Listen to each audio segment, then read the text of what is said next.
சிந்து பைரவி புது சீரியல் 4வது நாளே செம்ம ட்விஸ்டோட கொண்டு போறாங்க. சிந்து பைரவில நடக்கிற கல்யாணம் இது. இன்னைக்கு என்னெல்லாம் நடந்ததுன்னு பார்க்கலாம் வாங்க. இவரோட தம்பி காதல இன்னைக்கு ஒரு பெரிய புயலே அடிக்க போது பொறுத்திருந்து பாருன்னு சொல்றாரு. பொண்ணும் மாப்பிளையும் மரமேடைக்கு வந்து மாலையெல்லாம் மாத்திக்கிட்டு உட்கார்றாங்க. கல்யாணத்துக்கு திடீர்னு சம்பத்தும் இன்னொரு ஆளும் ரொம்ப கோபமா வர்றாங்க. இத பார்த்த அன்னபூர்ணி, ஐயோ இவன் எதுக்கு இங்க வர்றான்? சிவா நீ போய் என்னன்னு கொஞ்சம் பாருப்பா அப்படின்னு சிவா கிட்ட சொல்றாங்க. பிரச்சனை ஆரம்பிக்க போகுது அப்படின்னு இவங்க 2 பேரும் ரொம்ப சந்தோஷமாவே காத்திருக்காங்க. சிவா போய் என்னன்னு கேட்க அந்த சம்பத் வேற யாரும் இல்ல, பொண்ணோட அண்ணனோட மச்சான். இத கேட்ட சிவா ரொம்பவே ஷாக் ஆயிடுறாரு. சரி இருந்தாலும் இவர் கல்யாணத்துக்கு வர வேணாம், இவர் வந்தா ஆறுமுகம் ரொம்பவே கோவப்படுவான் அப்படின்னு சொல்றாரு. ஆனா அதெல்லாம் பொண்ணோட அண்ணன் கேட்காம ஆறுமுகத்தோட தங்கச்சிய இவருக்கு கல்யாணம் பண்ணி வச்சாதான் இந்த கல்யாணம் நடக்கும் அப்படின்னு சொல்லிடுறாரு. இன்னும் மாப்பிளையும் தவிர எல்லாரும் வந்து ஏன் இப்படி எல்லாம் பண்றீங்க, இது எப்படி சாத்தியமாகும்னு கேக்குறாங்க. இந்துவோட அப்பா, உன் தங்கச்சி வாழ்க்கைய நீயே கெடுத்துறாதப்பா, ஆறுமுகம் ரொம்ப நல்ல பையன்னு சொல்றாரு. நல்ல பையனா இருந்தா உன் பொண்ணுல ஒரு பொண்ணை தர வேண்டியது தானே, உள்ளூர்ல பொண்ணு கிடைக்கலன்னு தானே அசலூர்ல பொண்ணு தேடினீங்க அப்படின்னு சொல்றாரு. ஆறுமுகம் கோவமா வந்து பலாருன்னு அரைஞ்சிடறாரு அவங்க அண்ணனை.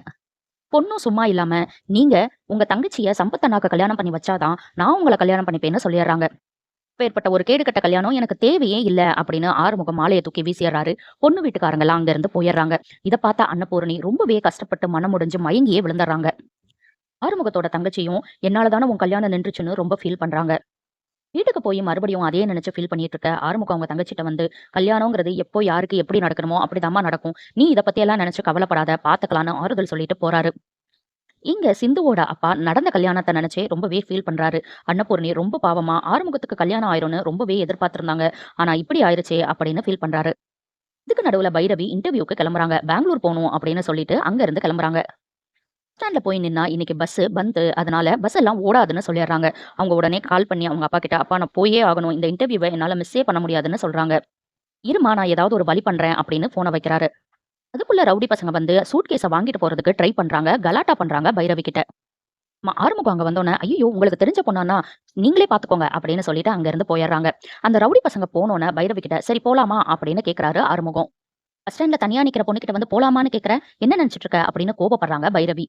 இதோட இன்னைக்கு எபிசோட முடிச்சுட்டாங்க. நாளைக்கு என்ன நடக்க போகுதுன்னா, வேற வழி இல்லாம பைரவி ஆறுமுகத்தோட தான் போறாங்க. ஆறுமுகத்தை அவங்க அப்பா தான் அனுப்பி வைக்கிறாரு.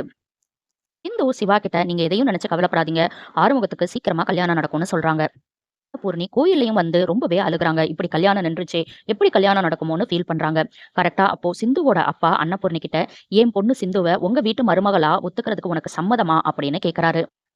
இத கேட்ட அன்னபூர்ணி ரொம்பவே சந்தோஷப்படுறாங்க. சிந்து ஒரு பக்கம் சிவாவோட தனக்கு கல்யாணம் நடக்க போகுதுன்னு நினைச்சிட்டு இருக்காங்க.